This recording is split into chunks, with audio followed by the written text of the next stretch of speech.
Tonight, we're really happy to have Greg Proops here, as you can all see here.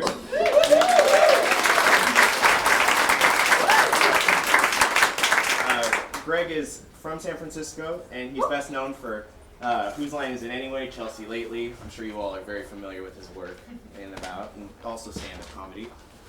He also is headlining a podcast called The Smartest Man in the World.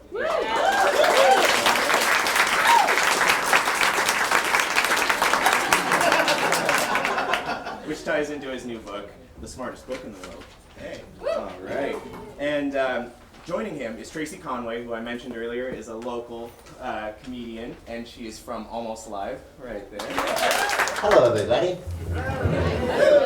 Hello. Ooh, hot mic. Can't claim that joke, but I love it. Okay. So, well.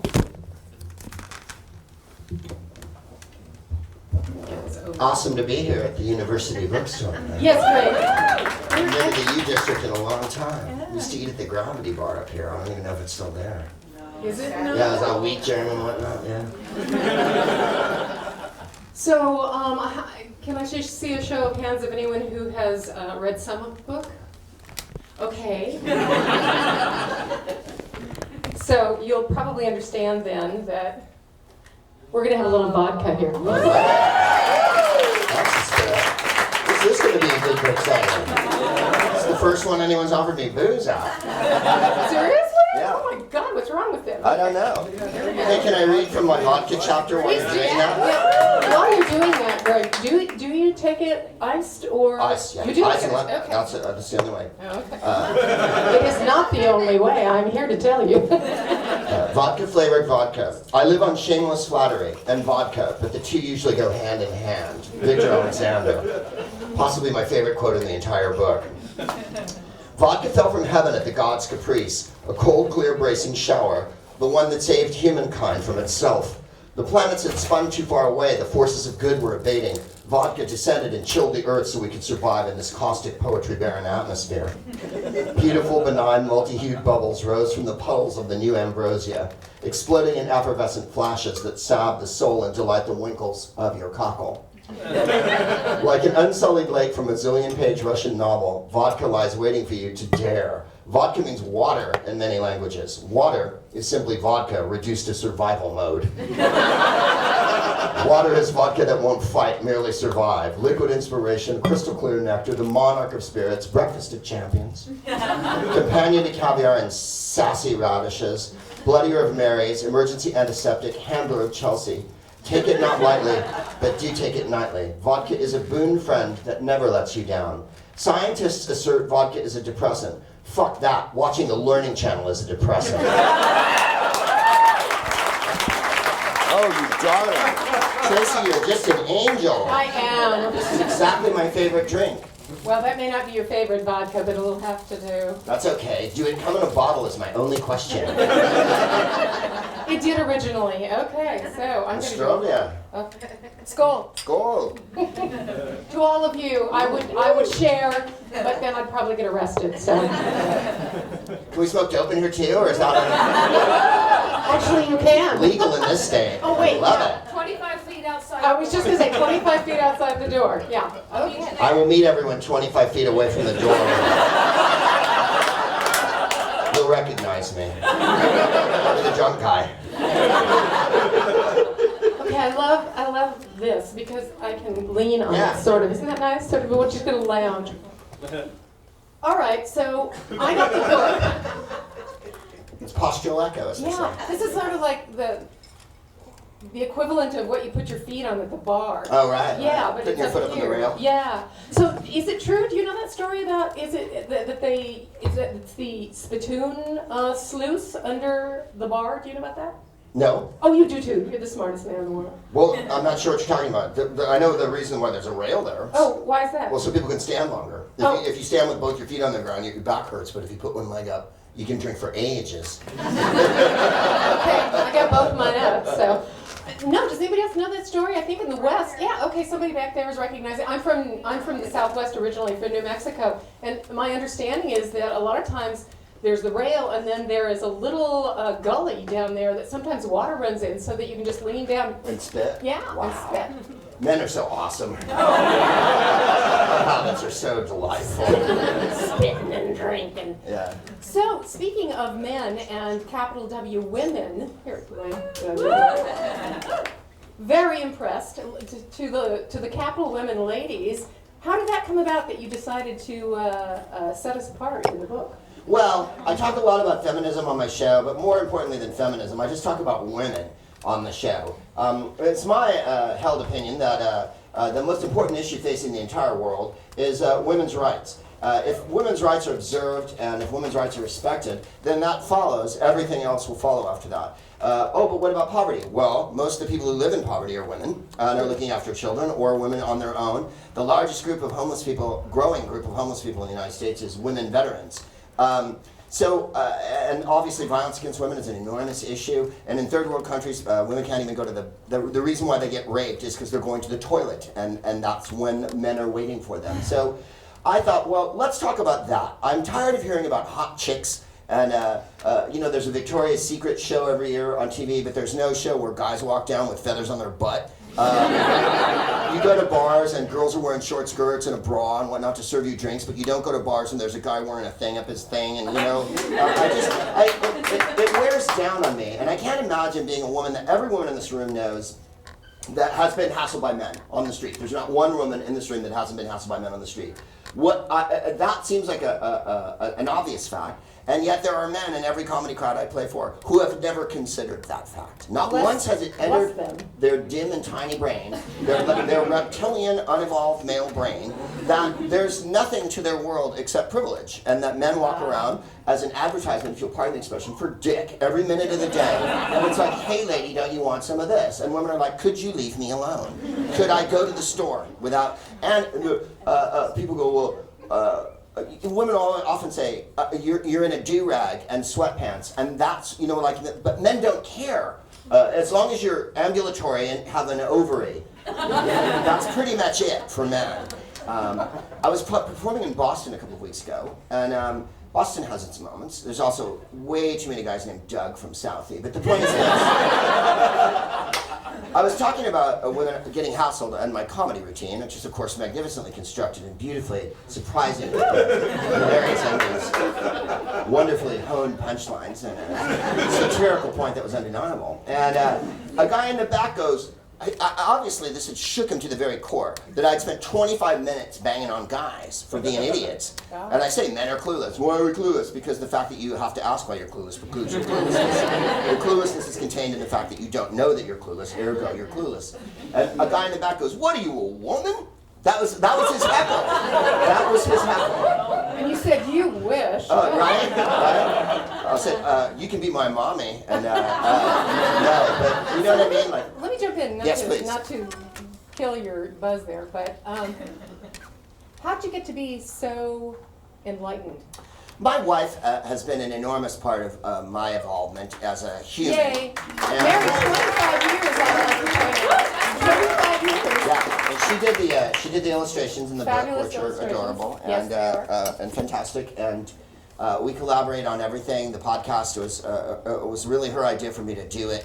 When I did the first one, she was like, "This is what you should do." So it's taken a long time because of my ego, but I trust her, and I tend to do what she advises me to do because she's almost unerringly right. She reads people real well, and she's real sensitive about where people are coming from, which oftentimes, you're a performer. We're like children, right? Like people totally. flatter us, or there's a bright object. We're like, "This is great," My wife will be like, "That person means you no good," and I'll be like, "No, they didn't. They said I was funny. They told me I was pretty and amusing. Surely no harm can come of this."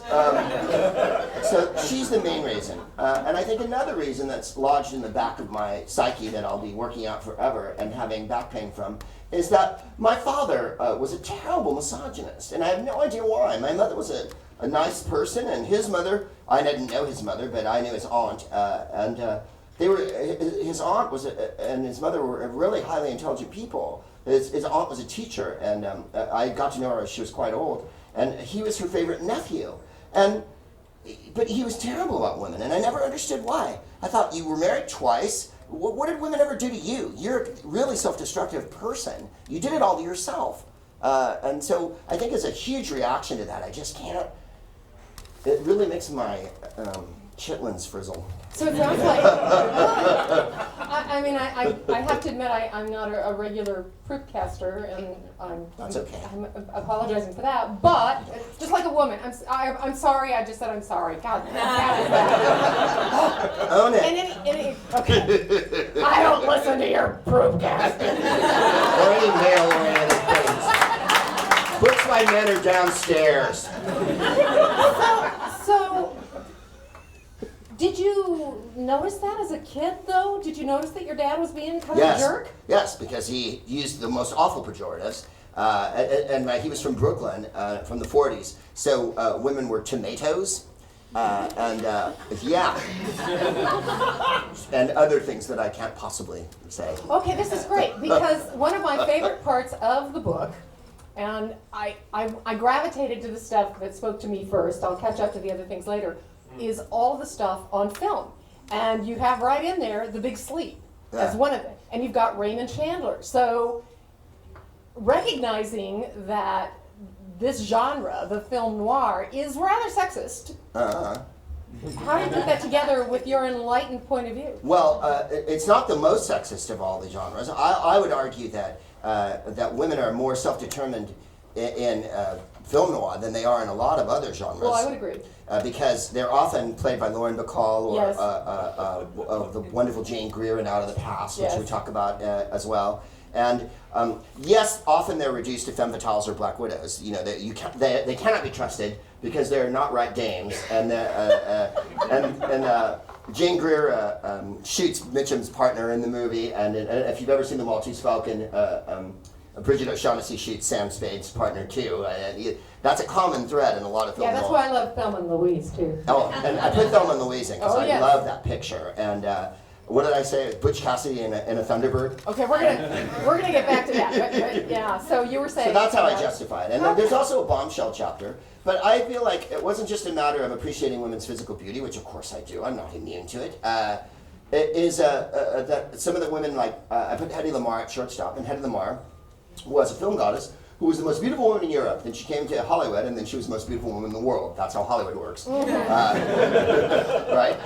It wasn't enough to be European. And anyway, in addition to being a goddess, and really fabulous in a lot of movies, and maybe one of the first actresses that got in, that became infamous for doing a nude scene in a picture. Ecstasy, A movie called Ecstasy, right? Yeah. Very tame by our standards today, Yes. but then it was inconceivable hot stuff. And she's hot, there's no question. She's wild. And she also invented what we would now call Bluetooth or Wi-Fi, the basis for it. So she was a genius. On top, she was a Jewish girl from Eastern Europe who was a genius, as well as a gorgeous doll. And then I put Angelina Jolie in because Angelina Jolie, although she doesn't have the Jessica Rabbit build, she's far too thin. She flies around the world in her own plane. She meets with world leaders who are desperate to meet with her for the glory and glamour that she gives. Mm-hmm. She gives millions of dollars to charity. She totally puts it right on the line. I'm hoping she leads Brad around by the nose. It's a little nose, though. That he worships. There's not a whole lot to grab onto. I mean, don't you think, like, look at when he was with Jennifer Aniston, they would get high and go to Taco Bell. And as soon as he married Angelina Jolie, they're adopting children and flying around the world and they're going to refugee camps. That's a woman's influence on him that was absolutely positive and made him into a better person. I'm sure he'd be the first to say it. And she still has time to make the most awful movies. And do that accent over and over again. Alexander, your father is coarse. You are refined, Alexander. So I put Pam Grier in, and As well you should. Pam Grier Coffee. is a fantastic, blaxploitation star from the '70s, which is an undersung genre. Well, not so much anymore because of Quentin Tarantino. I think has glorified it, but. And Quentin Tarantino gave her her greatest role. Jackie Brown is my favorite Tarantino movie by a long mile. One, because it's a story of a black woman, which it isn't in the book, which awesomely he changed. And two, it's middle-aged people. And as a middle-aged person, which of course means I'll live to be 110, it's lovely to see movies where middle-aged people have emotions and goals and needs and desires, and they're not just shunted to the side, or it's not the same story of, oh my God, I lost my job, what do I do? You know, that always thing they give to middle-aged people, or, oh my God, I've got cancer. You know, there's only two things middle-aged people get to do in movies. Or they're the boss of a giant tyrannical corporation. That's the other thing they get to do in movies. And I put her in, and I said, she's really the first great black female action star that was billed as such when I was a kid. And I was doing another podcast with another comedian, and he went, yeah, the only one. And I thought, that was a real peremptory white guy thing to say, dude. I think you'll find there's plenty of black superhero women out in the world. If anyone saw Guardians of the Galaxy, I mean, it doesn't stop, but guys don't ever see it that way. You know what I mean? Like, there's just this knee-jerk thing, and I think, so that's why I put the bombshell team. My editor said to me, define bombshell, right? Like, you're always talking about this and that in your film thing, and I couldn't. And then he said, make it a baseball team. And then I was able to do it. Oh, so... Within the framework of baseball, everything. So was that the first team in the book that you put together, the bombshell team? No. During the podcast, I would have people ask questions. And the first one I got was, it was in Brooklyn a couple years ago, who's your all-time Roman Emperor baseball team? So I made it up on the spot. And then I was in London, and they said, who's your all-time kings and queens of England? So I made that one up. And so I put all those in the book that are from the podcast. Okay. Using the exact ones that I did in the podcast. I might have changed it a little bit. I think I put Heliogabalus in, the Roman Emperor team, who was a pansexual weirdo. And What position does he play? he's shortstop because he can handle balls. But so those were the first ones, and then the bombshell was later. And he also gave me dictators, and I thought, well, how do you make tyrannical despots who commit genocide funny? And I don't think I did, but it's in the book anyway. The framework, we were talking in the conference room beforehand about making comedy, and one of the things that makes comedy easier to make is having a framework to work with. I like to improvise, and I like to freestyle, and I freestyle my podcasts, but when you're writing a book, you can't do that. No. It has to be readable. I thought about transcribing the podcast, and it's full of hemming and hawing and profanity and backtracking and verbal ellipses and like horrible. It's like it would be terrible to read. It would be like reading a you know. So, you know, you have to sit down and write the fucker. Well, you are such a wordsmith, and I thought myself something of a word fan, but I really gave the thesaurus a workout. Well, thank you. And I loved it. Or any tiny dinosaur. I loved it. Okay, another thing, I'd like a little participation. Did anybody, either presently or as a kid, love just opening up the dictionary and reading and reading?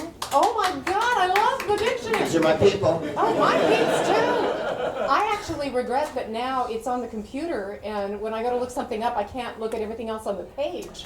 So I've got to get an OED. Yeah, I keep my OED next to the desk so I can look at it. Absolutely. When I wrote the book, I had that there. I'd use the computer too, but mostly books. I try to really go with books because books are often fact-checked and annotated. Whereas computer things aren't. There's a large world of disinformation out there floating around. Yeah. So I was very familiar with egregious personally and writing, but I had to look up to make sure the difference on iniquitous. I was a little like, and just some of the words were so fabulous. Loosh. Why would people say douche when you can say loosh? Loosh, yeah. Such a great word. Yeah, loosh is fantastic. I picked that one up in England. Oh, I bet you did. And I never picked up the accent. My wife was very stringent about that. She was like... Don't go there, huh? Right, because we'd been there like a year, and I was starting to drop some H's here and there, and like, you know how like Madonna talks, right? Or you say, oh, hello, and you're like, really? And she went, you're not one of them. That's you're not selling that to them. You're selling being an American to them. And I was like, right. So always, but on the podcast I say, push up, pitch up, car park. I throw in a lot of Englishes. Oh, those are so great. Yeah, because they're all such great words. Rat arse for drinking, and you know, steamboats, whatever. That like. I said on the show a couple weeks ago that English have more words for drinking than the Eskimos do for snow. Like they just never stop, right?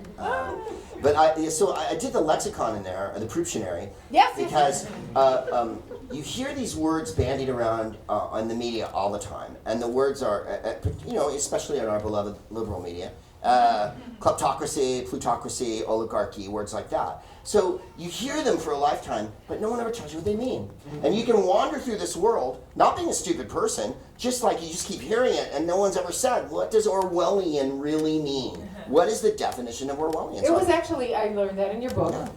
It was the opposite of what I thought it meant. Right. I thought he would be on the other side of the definition, but in fact, it means to be the bad guy, basically. Okay. It's the world we live in now. Do I sound? Where your phone is watching you all the time and you know you're being monitored every minute. That's Orwellian, and that's the world we've come to in a lot of ways. The thought police, of course, being a huge push in his book, and that's next, right?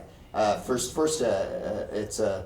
it's what you do and how you act that they want to monitor and control. Then it's how you think. One of the words in the book is duck speak in 1984, and that means speaking government line, orthodoxy, because it's simply right.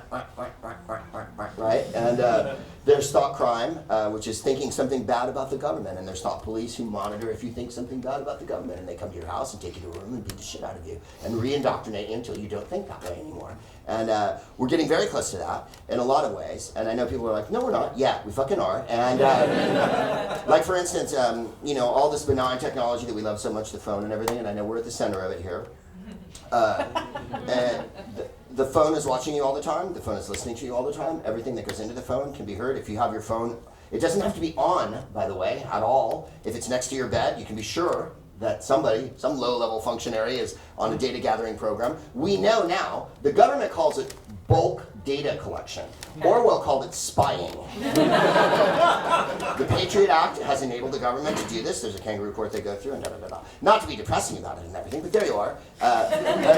Cars in the next few years will definitely have sensors in them. If you're drunk, if you smoke a cigarette in your car, if you light a joint in your car, the insurance companies are desperate to have all that so they can adjust the rates accordingly on you. Oh, you know what? You buy too many French fries. We've seen it on your credit card readouts.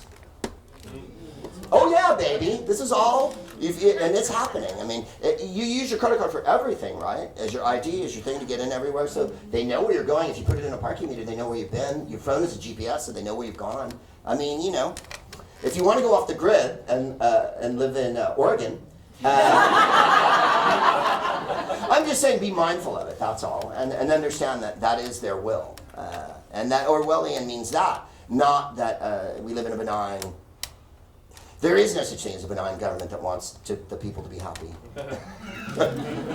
I don't think. Okay. On the other hand, we all have our individual free will. And as Orwell said, the one thing you have is the several square centimeters inside your brain. That's yours. That's right. Yeah. So I actually, just on a personal level, and you guys have to come along for the ride, or you can check your phones while I'm asking this question. Never give them that option.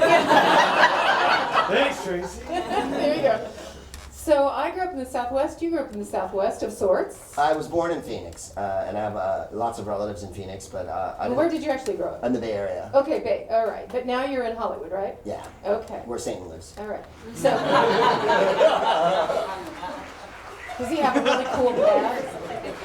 I know. Whoa! That went over really well with the crowd downstairs. That one-liner just landed, baby.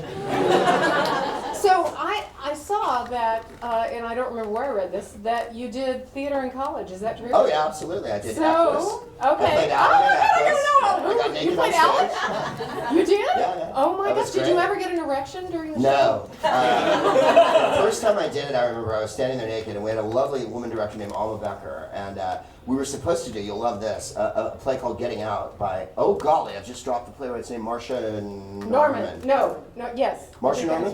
that's right. A wonderful play about a woman who's incarcerated, and her story of how she's from the underclass, and she gets incarcerated and raped in jail by the guards and all this. And Oh God, I was cast as her pimp, and I had the best role. And I was supposed to wear a green hat, and I was probably like 19 or 20, and I was desperate to play the pimp part, because he gets on top of her in bed and like threatens to hit her and then have sex, and it was really good, you know, like a juicy shit. And they were gonna do it in Louisville or something, and the play was brand new, and so they pulled it from us. We were college, and so all of a sudden the cast of Getting Out is now the cast of Equus. They simply switched plays on us. So some of the people who had leads in the other play, now you're the doctor, now you're this, now you're that. And I went from being the pimp to the young boy in Equus who stabs horses. Yeah, who's a psychopath who goes out every night. He masturbates with a bit in his mouth and does self-flagellation. It's a great role. Then he sneaks into stables at night and naked rides horses till he ejaculates. And fucking good stuff, man. That's the best scene in the play, man. And he rides the horse and he's chanting and screaming, and then slides off the horse and holding the horse like at the end of Act 1, while the audience goes like this. And the horses are done in Greek drama style, so it's actors with giant hooves on and enormous wicker heads, right? So it's done like that. Right? I had to get on top of another actor, right? Johnny Miller was his name. He almost dropped me one night, because it's a lot of fucking activities up there. And so that play was great. And then Naked, so I do the thing, and Alma told me that she'd been in a play, I can't remember what it was, Red Rider, maybe? Yeah, she Red had Rider, to She had to take her top off in a show. And she said, look, after the first time you do it, you'll realize how powerful it is. You're embarrassed. So we did it alone for the crew, and then we did it on stage. And I said, I'm feeling a little awkward. And she went, cover yourself if you're awkward, right? Because the scene in the play is they're about to have sex, and he has a flip out, because they're in the stable, and all the horses that he rides every night, he thinks are watching him. He's finally gonna have healthy sex with a girl that wants to have sex with him. And he fucking, right? They're all, he flips the fuck out and throws her out of the stable and is there naked on stage. So the first time we did it, I was like, oh, then every night, as soon as you get naked on stage, the audience, no one even clears their throat. And I saw Pearl Bailey once when I was a kid. You can Google her on the way home. And Pearl Bailey was an enormously talented black actress and singer who played Hello Dolly on stage and is in lots of motion pictures. And notably, a movie that you should see called The Landlord with Beau Bridges from the early 70s, where she plays in that picture. In any case, I saw Pearl Bailey once, and she was giving a monologue, and a guy in the audience went, and she went, I love when men clear their throat, because that's how they cry. So, in a moment like that, when you're on stage and your genitals are hanging out, or if you're at an awkward theater thing, anything, next time you go, notice if guys go, because that's when men are losing their shit. So as soon as I got naked, the audience was completely quiet. And then after that, every night I did it. I couldn't wait to get to that part because of the fucking power. I was really thin then, and I have an enormous knob. And so it was pretty shocking for people. You could see my ribs. I was really, really young, and it was just extraordinary that it wasn't at all what you think it was. You know what I mean? Like, you think, oh my God, how could I be naked on stage? Well, first I was thin, but secondly, not that that matters, but secondly, it was that people are we're so puritanical here, that doing it made people just, and then you had them. Then the monologue, because there's a monologue while he's naked, then the monologue lands. Everyone's listening, man. You've got their attention. They're looking at your knob and they're going, oh my God. So I did that play. Sam Shepard, Unseen Hand, I played the kid in that, who also gets his pants down and so we're seeing a theme. Yeah, it was cute. And then Lenny and the Homecoming by Pinter, which is one of my favorite, a terrible play about family. It's a very wonderful play. I don't know if wonderful is the word I should use. Caustic. The thesis of the play, according to Pinter, is the family is a horrible institution. And there's lines in it like, it's a father and 3 sons, and one of the sons brings a woman home that he's married. And no one knows because they come in the middle of the night. So when they wake up, this woman is in this house. It's all men. And the father goes, "We haven't had a whore in this house since your mother died." Yeah, and it's a comedy. Well, most of Pinter's stuff is. Yeah, it's all funny, Yeah. but it's so morbid and dark. And his playwriting is genius, you know. Like you read the plays and it says, "Good morning, pause," the word pause, written into the script. So you stop, and then it's all subtext. And so, not that I know anything about it, but I did see Ian Holm and Ian Hart do it in New York several years ago, and they were fabulous.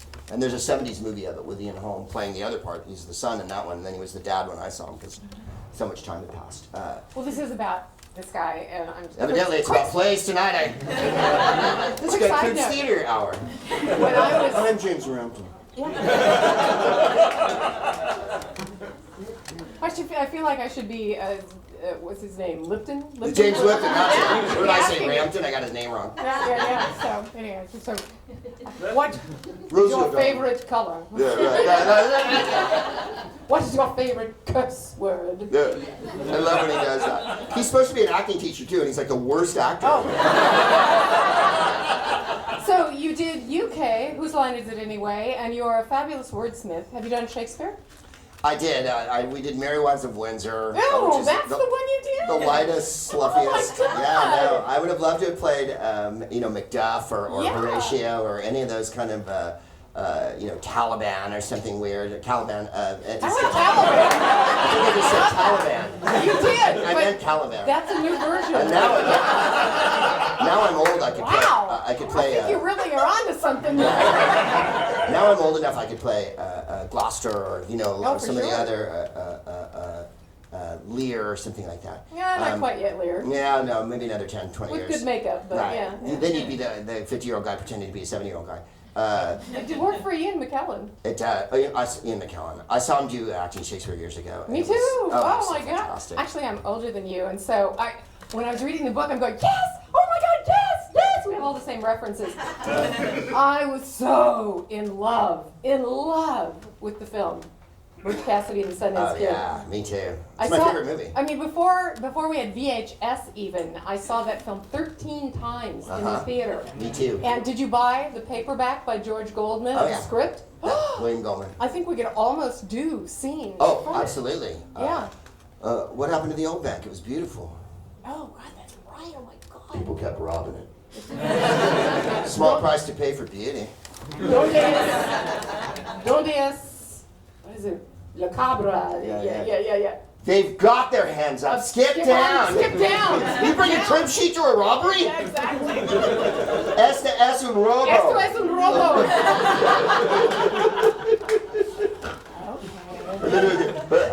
When they're riding into town at the end, Butch is going, he goes, I don't like night work, and I don't like snakes.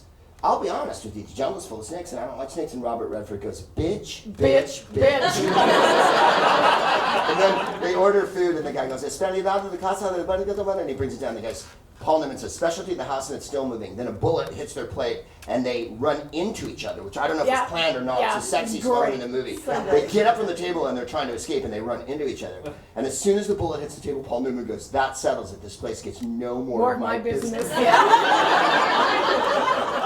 God, you've got me by far. He wrote The Princess Bride, right? William Goldman. He wrote a lot of wonderful screenplays, and All the President's Men and whatnot. And he's a genius screenwriter. But Butch is my favorite one. It's wittier. It's just, no Western brings that kind of, it's a great buddy picture. And hilariously, like in a lot of the buddy pictures, the woman is irrelevant. I know. Which is why I love didn't Thelma and like that, Louise, because but, the men are irrelevant. Well, right? that's true. The they men are all It's the two-dimensional opposite, you're right. stereotypes. Yeah. There's the good cop with the heart of gold. There's the mean FBI agent who all he wants to do is get his man. There's the husband who's a complete fucking douche. In Thelma and Louise, all the men are. Was Daryl? The cop who pulls them Was over Daryl? is a Nazi, and she says, "Oh my God, it's a Nazi." There's no man in the movie that has a fully developed character. Oh, the rapist in the bar. He's the Oh, good. I thought he was very fully developed. Yeah, well, he was. He's the good-looking rapey guy, Oh, no, he was not good looking. Well, you know what I mean. He's the creepy. Way creepy. And what does she say? Who shot him? And one of the waitresses goes, I hope it was his wife. Yeah. That's fucking good dialogue. That is. She's a wonderful writer, Kelly Curry. All right, we haven't gotten anywhere near the poetry or ancient history. What would you like to share about what I put the poetry in because I don't think people get a liberal arts education, not, of course, here in this room, but a lot of people aren't exposed to poetry as children, and I think we were. You know, when we were little, it was you were given like Robert Louis Stevenson's Charles Gardner verse, sure, and then like Edgar Allan Poe, Annabelle Lee, right, yeah, Edward Lear. You know, you were exposed to it. It wasn't like you were showered in it, but we like Carl Sandburg, whatnot. Yeah. Right, when you're little, they gave you all these. Edward Lear, like you say, all the comic poets. I'm forgetting the other one, not Edward Lear. Lewis Carroll. You know, what is it? Because the further 'tis from England, the closer 'tis to France. Will you, won't you, won't you, will you, won't you join the dance and all that. And Edward Lear wrote, far and few is the land where the Jumblies live, and their heads are green and their hands are blue, and they went to sea in a sieve. And went to sea in a sieve, they did. They went to sea in a sieve. But I think poetry is vital, and it's the pulse. And I was doing a Google affair in New York City, and a cat got up at the show, and he goes, I'm an engineer. What's poetry? Like, I've never read a poem and whatnot. And I was like, you're exactly who needs this. Wow. You know, I said, you know, sometimes when you're walking around New York, don't look at your phone. Like, there's stars in the sky. And driving over here tonight, because I'm so poetic, we were stuck on the bridge. And I was looking at the birds and the marsh and the thing and the trees waving and the thing, and I think just poetry's not a matter of like making rhymes or anything difficult. It's a matter of just kind of absorbing what's going on at any given moment and being in that Zen thing, that Alan Watts thing of you know, registering where you are. Because Fran Lebowitz, who is an idol of mine, and I would dare say one of the wittiest people of all time, they asked her about having a cell phone because she doesn't carry one. And that she said, well, when you've got your phone on and you're looking at it, you're not where you are. And I thought that's exactly it, right? So you're not registering where you are. You're inside a fantasy world where all your friends live. And I use the phone as much as anyone. We live in the world. But I always took that to heart, you know, with her. And she takes such a jaundiced view of everything that I love her so much. She has two of my favorite lines. Children are often sticky and rarely in a position to lend you an interesting sum of money. I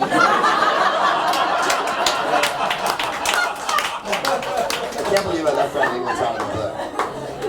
And yeah, she's just funny. And then they say, why do people use drugs? Because they work. You're a smoker. I don't want you driving my kids to school. Really? Would you rather have someone drunk drive your kids to school than smoking a cigarette? Like, you know, I love her. She's so hilariously real. Would those qualify as bon mot? I would say they're bon mot, and thank you for pronouncing it correctly. I've done 1,000 radio interviews, and the cat in Denver goes, bon mot. And I was like, it's okay. And he was like, I always thought it was pronounced bon mot. And I'm like, I think it's funnier as bon mot. I like it. That's the American version. I willfully mispronounce everything, so I mispronounce a lot of things all the time on purpose. Like, I would never say Dick, what's his name?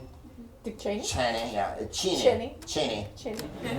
Because he's a vile, horrible blight on humanity. So why would I ever dignify him by saying By his name? giving his name appropriate pronunciation. Plenty of people call him Mr. Cheney. Or whatever he goes by, Beelzebub. Can I read one quick thing? Yes, please. In fact, I was just going to say this seems like a good time to transition. So take your choice. And then we'll do the questions. And then maybe? we can open it up to the rest of the party. Okay. My favorite chapter, or one of my favorites that I think came out okay, was Pretty okay. yeah, Pretty Okay and Jazz. Pretty okay. Art I Wish I Had the Balls to Steal. And that was given to me by my editor. We talk about stealing art a lot on my program, or used to. And I don't advise that anyone steal art unless you have a foolproof plan, in which case meet me in the car park. I have a van with a horse on it and I answer to Miguel. Most art is stolen from museums, ass over tea kettle. Really is. There's, you know, you see all these caper movies and Ocean's 11 and whatnot, but most art is ripped off the wall and taken out the front door. That's how they do it. Art theft is not a complex thing, but in any case, so I have a lot of different pieces. Most of them are too large to steal. That was the joke. The Lishan giant Buddha in Sichuan. El Mundo Mágico de los Mayas by Leonardo Carrington, which is the size of a movie screen. I was just in Chicago a week ago, and we went and saw, I'll pronounce it correctly because I had to learn to. I've got, a Sunday afternoon on the island of La Grande Jatte, which is of course not its name in French. And it's enormous. It's a beautiful painting. That's the Pointillist one by Seurat. And he did the frame as well, by the way. And I think I said we need that. In any case, the one I wanted to read you was Paintings by George W. Bush. Created circa 2010, located, they all have the museums they're in and everything. The David by Donatello, the Elgin marbles, the Quadriga on St. Mark's Cathedral in Venice, which is the giant horses that are too big to steal. Paintings, George W. Bush, Dick Cheney's fridge, Wyoming. George W. Bush was almost voted president twice.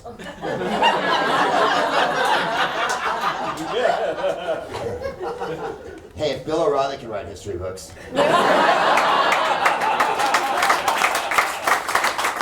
Someone on our team has to write them. During the terror, war, depression boom of the 2000s. Dick Cheney was nominally vice president, but in reality he was the shot caller. Since his retirement from public life, W has been pursuing his goal of being the worst artist who ever held office since Hitler. His portraits of world leaders he has met are a tribute to the primitive school of art brut, or outsider art, usually meaning art made by people from without the art world, such as children or mental patients.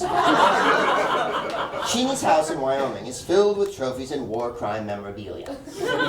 We pitch up as an honor guard with a band, uniforms and everything. We perform a number on the lawn and ask to use the facilities. On our way to the loo, we'd steal the Putin portrait off the refrigerator and drive like fury. We could be at the Devil's Tower, non-ironic, before noon, and then freedom. Win-win.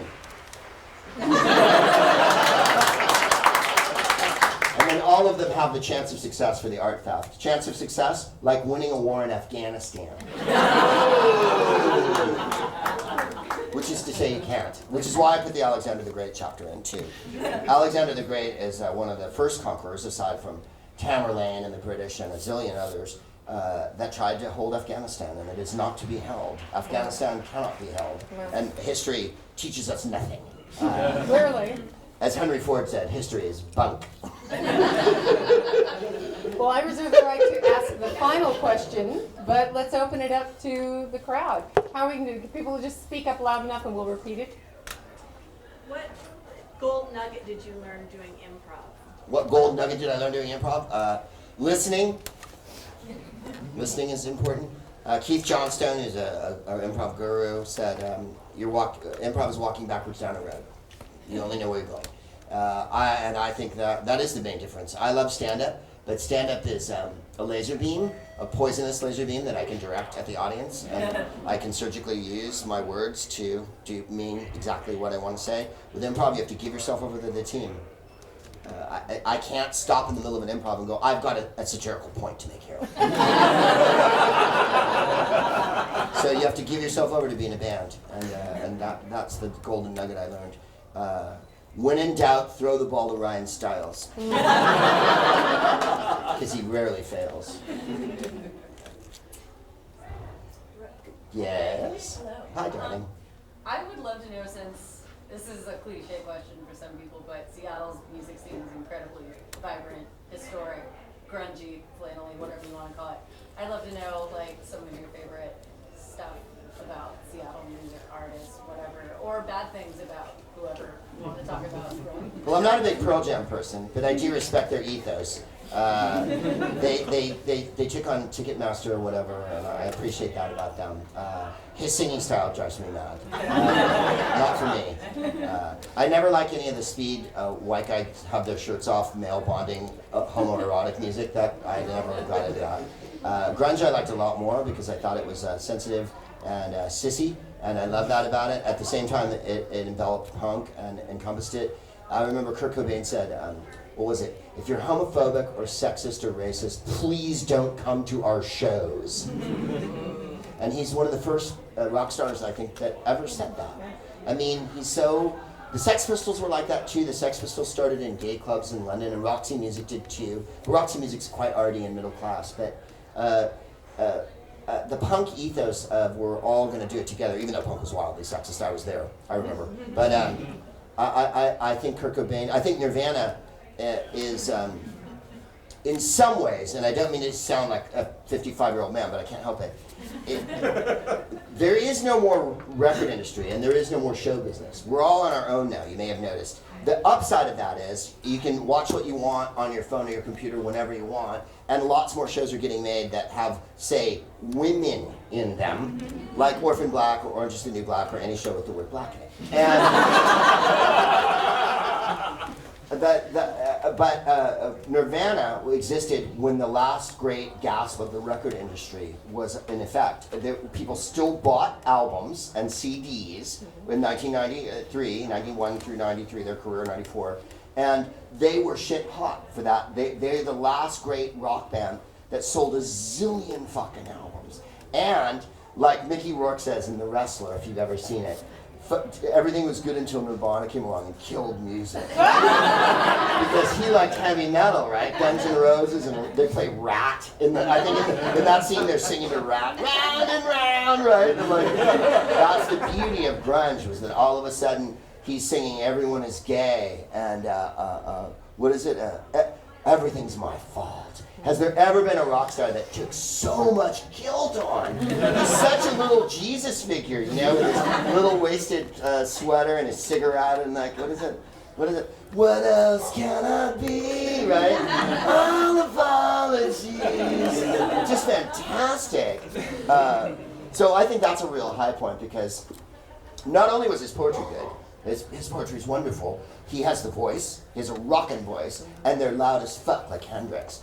And so they had all the elements. And then they did the Pixies thing of slow jam, loud jam, slow jam, loud jam, slow jam, in every song. So there's all that dynamic, like King Crimson or Robert Fripp, or I think Butch Vig really, snarfed a lot of that, where there's so much dynamic in the music and everything's compressed to death. And of course, Dave Grohl is Animal from Muppets. I remember being so excited by Smells Like Teen Spirit. I like the first two albums too, but when Teen Spirit came out, that was like a giant change in kid world in America. Like every generation had a new group, and my sisters, it was the Stones and the Beatles and whatnot. And for me, it was the Pistols and the Clash and like that. And I love funk music and soul music, but and then I think in the 90s, like, how exciting to have a band like Nirvana that's, they're wearing Anarchy t-shirts and fuck you. Fuck you with all your bullshit precepts. I don't want to hear it anymore. And that's, for me, the high point. I mean, yes, there's Soundgarden and there's 1,000, I'm missing a million groups, I'm sure. For goodness sakes, Heart was the group from Seattle when I was in high school. Oh, yeah. And they were empowered because they had a female singer-songwriter. And she still rocks it big time. Oh, yeah. So they were nothing to be sneezed at, and I believe I had Dreamboat Annie on vinyl, got it for my 16th birthday. Yep. My understanding is she wants to go crazy on you. I dreamed I was a willow last night in my dream. Does that answer your question? That was long and boring. Like most things I get into. Hi. How do you decide what topics you want to be the smartest man in the world about? That was easy. It's just junk I like. So it was movies I like, books I like, art I like. The part that was difficult was winnowing it down. And then, of course, there's a lot of baseball in there, and I thought at one point the whole book was going to be baseball, and I had to put on the brakes. Ancient history is something I'm obsessed with, and so that was an easy call. Those chapters were a lot longer, and they got cut down to what they are. Also, there was a chapter on Cleopatra that didn't get in, because it was going to make the book an ancient history book. The two pieces on history on Alexander and Caesar are really long. She gets in anyway because she's in the Caesar chapter, but a lot of historians really hammered on that Stephanie Schiff book that came out a couple years ago, Cleopatra, and I quite liked it. I mean, maybe there's not enough facts to support all her theories or whatever, but she was making a huge point. There's no woman from antiquity that is even recorded or talked about that much. The Romans were wildly sexist, and so were the Greeks, and they just wrote women out of their history. They got to be goddesses, or they got to be whores, or whatever. But, Cleopatra was queen of Egypt and played hardball Roman politics with Mark Antony and Julius Caesar and tried to go up against the triumvirate of Rome to take part of the empire. I mean, she is a ball player of the highest caliber, and we're talking about a woman in her 20s. Yeah. With 4 kids who spoke 7 languages. So I had every reason to love the Cleopatra book for a lot of different, and I loved her thesis about it. And also I stole one of the phrases that I use constantly on my show, which is raspberry dawns. I ripped off completely from Stephanie Schiff, who said Alexandria was a place of, what is it, something like almond sunrises and raspberry dawns. And I was like, that's delicious. What was it? Alexandria had the bustle of heterodoxy. And I had to go look up heterodoxy. Oh, she didn't make that word up? That's an actual word? Yeah, it just means that there's lots of different cultures there all at the same time. What we should all aspire to in a city, multiplicity, diversity, different viewpoints, thousands of languages being spoken, information coming in from everywhere. You've been to a white people place in the middle of America before, and wow. It's a lot of Subways and chicken wings and people watching football and NASCAR. And I'm not, I've been everywhere, but when there's no Chinese restaurant, you're in fucking trouble. I mean, when it's all TGI Fridays, that's when culture ends.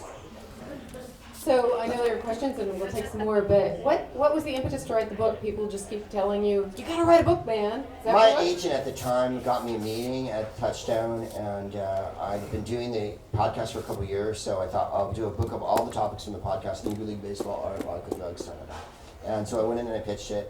And I'd never been in a pitch meeting. I wore a suit and tie, which I don't think you're supposed to do. I think you're supposed to wear a sweater and have a pipe and assume some sort of scholarly air, authorly type of thing. I have an idea. What does Peter Cook do? There's a great Peter Cook sketch where he goes, I was sitting at my house and I thought, a film. Yes, that's the thing, a film.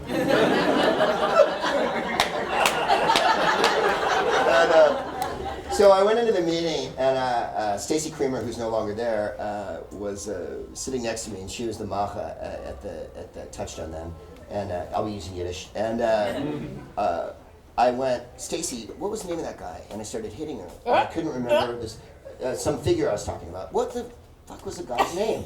And she went, you're hitting me. No one's ever hit me in a meeting. And I think that's when I sold the book. Because I was losing my mind at that point. I was like in a full rant, and I went, what's the guy's name like that? And like, boy, I think he really wants to write this thing. I went back to my hotel room, and Jennifer was there, and I was like, Jennifer, leave, my girlfriend's coming. And kidding. My boyfriend. But the point is this. I said, I opened, there was those little bottles in the minibar. Oh, yeah. For no reason, and I don't even drink this, cognac. I think it was the first thing, or Grand Marnier. I opened the first thing I saw and was just blah, blah, blah, blah. I was shaking like a fucking leaf. And then they bought it, so that was my impetus. And it took me 2 years to write it, which Riley asked me when I walked in, and I was like, yeah, I know. For 2 years, it should be War and Peace. It shouldn't be a disparate set of unconnected thoughts. It should be a Russian novel, but it isn't. So, university bookstore staff, though, do folks need to actually go and buy their books now? I'm wondering. Yeah, they do. We want to make sure that there's time for signing in the book line, and nobody's responding. Oh, wait, hello. Is the register closed? Are we still good for people to go and buy books, or? We're good. So we're doing something different. We're keeping this register open. So Thank you. guys need. So, do we want to encourage people to go and grab their books so they can get in line now, or they can get it signed and then pay for it? How are we going to do this tonight here, sir? So I think what we'll do is when you guys are done, we'll have the Because we can party forever, and I want to make sure we sell some books here. Oh yeah, that's Thank you, always nice. Tracy. Yeah, Heather will be at the cashier base, so when you guys finish, we can have the people who need to buy go there, and then the rest who have the book paid, they can get in the signing line. Okay, very good. So we've been going for like an hour. So Anybody, you you're want not a going to miss question or anything something? if you want to go buy a book. Cool, but open this up. Other people have questions. You must have questions. There we go. How has the passing of B.B. King affected you? Oh, well, I give him a huge eulogy. I just did a show in Portland 2 nights ago, and that's a show I gave him a big eulogy at. And he said something so brilliant, right? His grandparents were slaves. He left his small town in the South when he saw a black man lynched and castrated. And that's when he left his town. he worked as a child when he left his town. He was not a teenager. He drove a plow behind mules. He was given. He put a wire that he got on a board out in front of the house that he lived in, and that's how he learned to pick until a guy finally gave him the money to buy a guitar, a white guy. And also, I made the point that Louis Armstrong's benefactors, because Louis Armstrong grew up in a very rough neighborhood in New Orleans, were two Jewish people who gave him a trumpet. And Louis Armstrong wore Star of David. If you watch him ever, if you see him in a casual interview, he wore Star of David the rest of his life.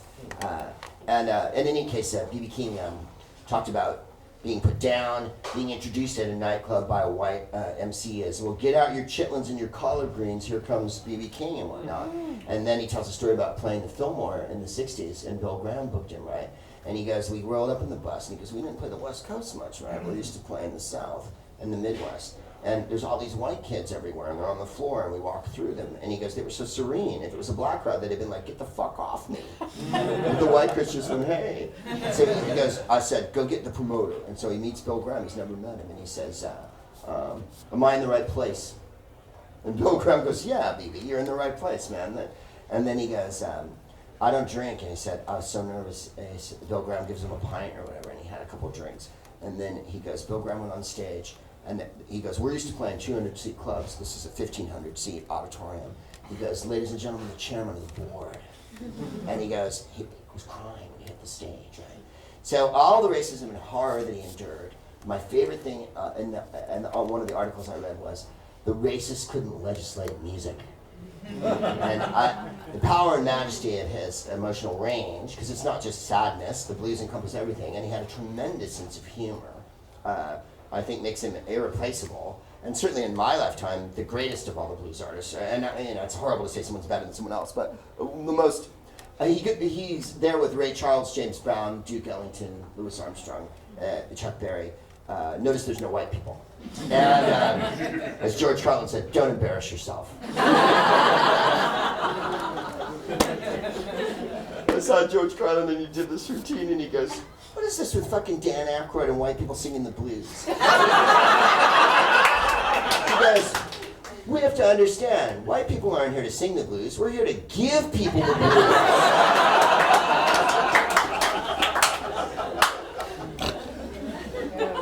So I gave him a big florid eulogy and play a bunch of his records, including the one from Thelma and Louise, because there's a B.B. King number in the movie that comes in twice. One it's in the middle of the movie, and they dance to it in the car. And then at the end, I think they played it again. Better not look down, or you're gonna end up crying, or whatever that is. It's a really good one. His voice gets deeper and deeper, because he played for so long. We're talking 50 years. I played a record from the 50s, a record from the 60s, a record from the 90s. Wow. And when he first starts, it's trouble in mine, and then the next decade, that's a little lower, and then by the 90s, there's long hair, you know.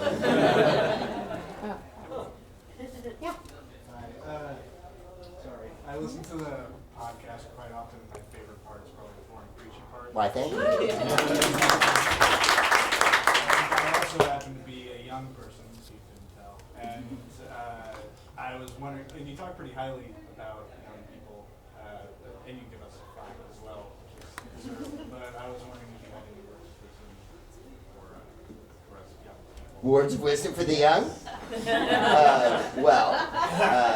Remember that you have to be as self-determined as you can be. I know that finances and financial situation is imperative, and I certainly was a poor young person for ages and ages and starved, and I talk about it on the show a lot because there's a lot of entitled people. I'm one of them, but there's a lot of entitled people who are telling you how to live your life, or that you should do this and that.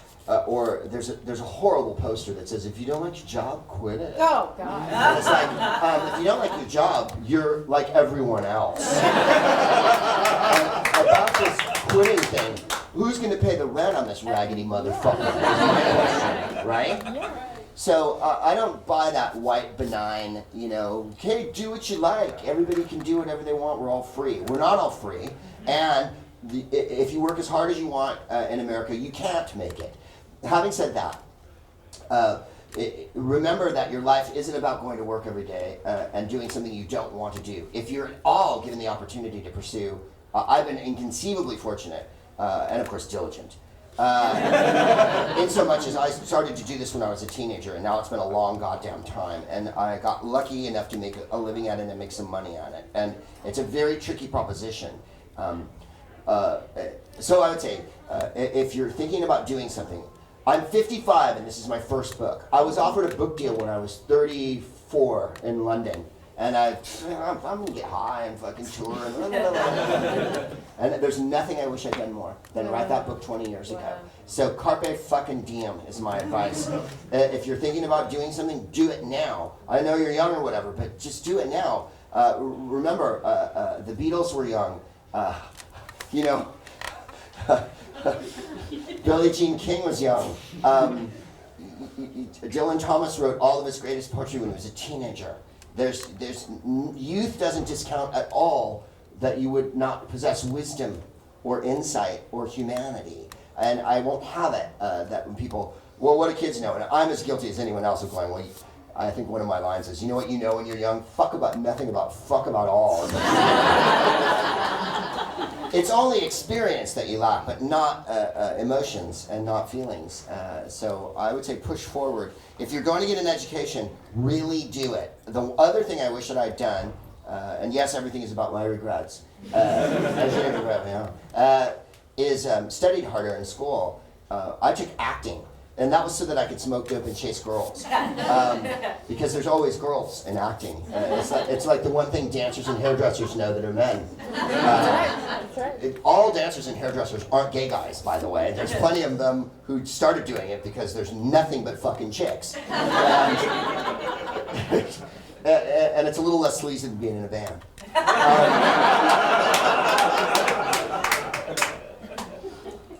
I had a point and I forgot it. Oh no, here it is. If I were to go to college again and I never graduated, and my advice is, stay in school until you don't want to anymore, I would have studied philosophy and history. I'd have studied things that broadened my horizons. I would have loved to have a background in philosophy, but I don't, so I've had to, read. Does that make any sense at all? And I know I've said it on my show a million times, and if you've heard me say it, I apologize for repeating it. But it's something that I think is a very important thing that no one ever tells you. In the movie Citizen Kane is a wealthy man, and he's wildly unhappy, and he has terrible relationships, and he's self-destructive, and this and that. And of course, he's a billionaire, and a white guy, and real powerful and all that. And they ask a guy who's worked with him his whole career at the end of the movie, his accountant basically, well, he was rich, wasn't he? And Everett Sloane, and either Orson Welles wrote this or Mankiewicz, depending on who you believe. Everett Sloane, the wonderful actor, says, any fool can make money if that's all they set their mind to. So having money's great because it makes your life easier and you might get healthcare and shit like that. But it's not fucking everything. It really, I know it sounds so trite to say it from my middle class position with my pocket square up here. But it's fucking true. The most fun I've ever had nothing to do with money at all. I've been able to go around the world because I have a job as a comedian, which has enabled me to do that. But I made that happen in a sense. But when my wife and I were first going out, and which was a long time ago, we had no money. It was, do we buy cigarettes or do we eat? And I don't remember bumming out. Do you know what I mean? I of course I was bummed I didn't have any money, but it didn't keep us from doing anything or having fun or, does that sound inconceivably trite? I don't want to sound like the middle-class paternal guy who, yeah, right? You made that face. A little bit perhaps. No, I'm just so right there with you. Yeah, I just, if you're gonna study something, study, One of the most important things you can do, I think, and maybe this is the Semitic part of my personality, is be accomplished at something. Whatever that is. Whatever it is you want to do. If you lay bricks, be the fucking greatest bricklayer. Let me put it in even more simpler terms. My wife, Jennifer, worked with a cat. She worked at a store in San Francisco when we were first going out called the 6th Avenue Cheese Shop, which, of course, I sang the Bruce Springsteen song to every time. 6th Avenue Cheese Shop! And she was working with her I can't remember his name now. I want to say it's George. In any case, he was a buddy of hers. And she was like, I hate this job. It's menial and it's beneath me. And he went, you have to dignify your work by giving your all to it. Anything you are doing, you must press yourself to the task. You're the fucking piece of shit in this equation. If you think your job's a shit, then you're going to do it shit. Because she was like, oh, well, we only work in a cheese shop. And he's like, we pick cheeses up. You know what I mean? Like, you have to imbue some dignity into what you do. I had my shoes shined today by a dude on the street, and he did a great fucking job. And like we chatted and shit like that. And I could see people looking at us as they walk by, like, why are you talking to this homeless person? And I was like, well, because he's doing something, and he was, you know, at any level. All right, I've gone on way too long about this. I have to sign books at a certain point. There will be a respect yourself, as signing. the There will stable be singer a said. signing line. It will give you an opportunity to chat one-on-one with Greg for maybe perhaps a short amount of time, but a priceless amount of time. I highly, highly recommend this book. I'm getting mine signed, and please, let's give a huge round of applause. Thank you, Tracy.